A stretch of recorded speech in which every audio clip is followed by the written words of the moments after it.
एक अनकही मोहब्बत की दास्तान। वो सुबह की ठंडी हवा में खिड़की के पास बैठा था जब उसकी नज़र अखबार के एक छोटे से कोने पर पड़ी। गायत्री मेमोरियल कॉलेज का पुनर्मिलन समारोह लिखा हुआ था। अनिकेत का मन अचानक पुरानी यादों में खो गया। यही कॉलेज तो था जहां उसकी जिंदगी का सबसे सुंदर और दर्द भरा हिस्सा बसा हुआ था। 15 साल पहले की बात है। अनिकेत और आर्या दोनों गायत्री मेमोरियल कॉलेज में एक साथ पढ़ते थे। अनिकेत एक सीधा सादा और मेहनती छात्र था, जबकि आर्या हमेशा अपनी मस्तियों और चुलबुलेपन के लिए जानी जाती थी। कॉलेज के पहले ही दिन से अनिकेत आर्या की मासूमियत और हंसी खुशी के अंदाज का दीवाना हो गया था, लेकिन वह कभी अपनी भावनाएं व्यक्त नहीं कर पाया। दोनों की दोस्ती धीरे धीरे गहरी होती गई। वे हर समय साथ रहते, हंसते, बात करते और एक दूसरे की छोटी बड़ी खुशियों में शामिल होते। पर अनिकेत के मन की बात कभी जुबान तक नहीं आ पाई।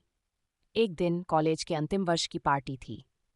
अनिकेत ने ठान लिया था कि वह आज आर्या से अपने दिल की बात कह देगा।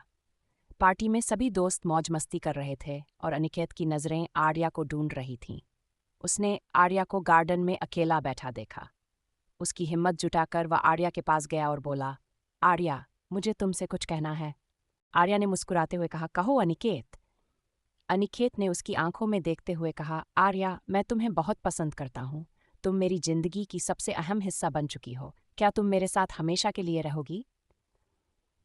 आर्या ने कुछ पल के लिए चुप्पी साधी और फिर धीरे से कहा, अनिकेत, तुम मेरे सबसे अच्छे दोस्त हो और मैं तुम्हें कभी खोना नहीं चाहती। लेकिन प्यार? शायद नहीं। उस रात अनिकेत का दिल टूट गया। कॉलेज खत्म होने के बाद दोनों अपनी अपनी जिंदगी में व्यस्त हो गए। समय बीतता गया, पर अनिकेत के दिल में आर्या की यादें हमेशा ताज़ा रहीं। उसने खुद को काम में डुबो दिया, लेकिन आर्या की मुस्कान हमेशा उसके दिल को छूती रही। 15 साल बाद पुनर्मिलन समारोह में जाने का निर्णय करना अनिकेत लिए आसान नहीं था, लेकिन उसने हिम्मत जुटाई और चला गया। समारोह में पुराने दोस्तों से मिलना बहुत अच्छा लगा। अचानक उसकी नज़र एक कोने में खड़ी आर्या पर पड़ी। वह अब भी उतनी ही खूबसूरत और चुलबुली दिख रही थी। दोनों की नज़रें मिलीं और आर्या ने मुस्कुराते हुए अनिकेत की ओर कदम बढ़ाए।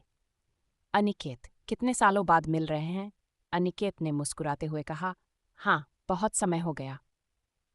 आर्या ने उसे बताया कि वह अब एक सफल लेखिका बन चुकी है और अपने अनुभवों को लिखने में व्यस्त है। अनिकेत ने भी उसे अपनी जिंदगी के बारे में बताया। रात का एक खूबसूरत मोड़ आया जब आर्या ने अनिकेत से कहा, अनिकेत, एक बात कहनी थी, शायद बहुत पहले कहनी चाहिए थी। अनिकेत ने चौंकते हुए पूछा, क्या? आर्या ने उसकी आंखों में देखते हुए कहा, शायद मैं भी तुम्हें पसंद करती थी, पर उस वक्त समझ नहीं पाई थी। आज भी तुम्हारे साथ की कमी महसूस होती है। अनिकेत के दिल में एक नई उम्मीद जगी। उसने मुस्कुराते हुए कहा, तो क्या हम अपनी अधूरी कहानी को पूरा कर सकते हैं? आर्या ने धीरे से हाँ में सिर हिलाया और दोनों ने फिर से एक नए सफ़र की शुरुआत की।